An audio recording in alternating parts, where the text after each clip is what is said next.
I have a 95 Dodge Ram 1500, and I'm going to be going over how to paint this grill piece right here. The first thing you'd want to do is you have these clips at the top that you have to unscrew if you still have any. The next thing is that you probably have plastic pieces and metal clips here you have to remove. I have zip ties from already doing this, but you'll have to take off the metal clip with the plastic, and then the plastic shroud piece that may, where is it at, right here, you have to break or cut flush as possible just so it's out of the way. I do have one that's not broken, and this is what it looks like.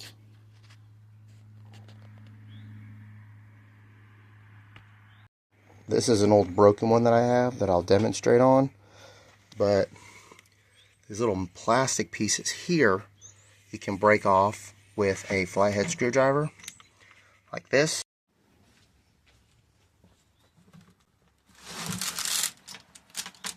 So you wedge it underneath, and then you just kind of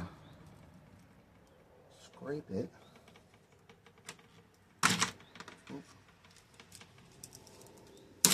And then it just kind of pops off. Watch out for your fingers though. There we go. And then when you're done, it'll just kind of come up. Might help it along a little bit, but your clips shouldn't be broken. You should be able to just slide it off like that.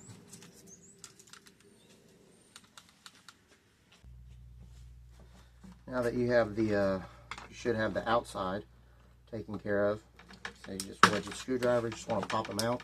You can go under and break them up, but you want to save as much as you can underneath it, because that's what you're going to use whenever you put this back on to try and hold it in place.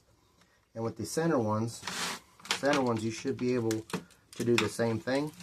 The way I did it is I started with the outside ones and then worked on the inner ones after, because that way you can just kind of slide it up slowly, and this way you can try not to break your grill if it's not already broken.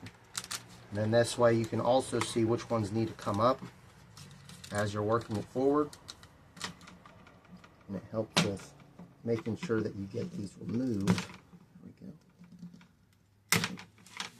Like I said, watch your hand, because if this stabs you, it will hurt.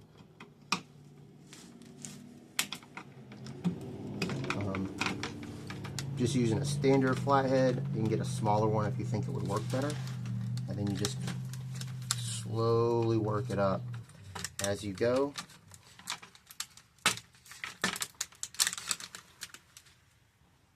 Now that I have all the clips out and they're all broken, you ease it forward. I've already kind of gotten this one loose. You want to take out the plastic pieces. Now this one's broken, but that's fine. As long as most of them are intact, it should be all right.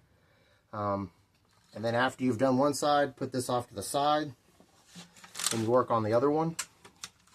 After you get this one out, you'll just have both of them next to each other. Make sure that you clean them very well, get all the dirt and grime off. Clean the grill as much as you can too. Should already be cleaning, and then that way when it's time to put this back together, it'll already be cleaned and ready. So I've already got mine painted, dried, and I got it put back into place. And what I did was I used clear JB Weld to put this on. When I put these back on, the grills, or the back of the grills onto the grill piece itself, I just used whatever heavy I had laying around, like some hitches, and I applied pressure. I started with the ones in the center and let them dry, and as you can see, some of these were broken, so you couldn't do it, but you get as many as you can that come through. Apply the weight. I started in the center, and then I worked on the ones at the top and then the bottom, and then I did it also on the other side. Applied the weight in the center, top, and bottom, and then that way I know that it cured properly. And then the finished product